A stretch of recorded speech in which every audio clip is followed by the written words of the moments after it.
Gangajaliya police મથકની team દ્વારા શહેરના રૂવાપડી રોડ વિસ્તારમાંથી જાહેરમાં જુગાર રમતા 8 ઇસમોને ₹21,630 ના મુદ્દામાલ સાથે ઝડપી લીધા હતા.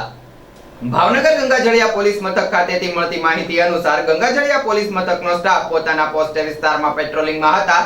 તે દરમિયાન ખાનગી રાહે મળેલ બાતમીના આધારે શહેરના રૂવાપડી રોડ વિસ્તારમાં કેટલાક ઇસમો જાહેરમાં જુગાર રમી રહ્યા છે.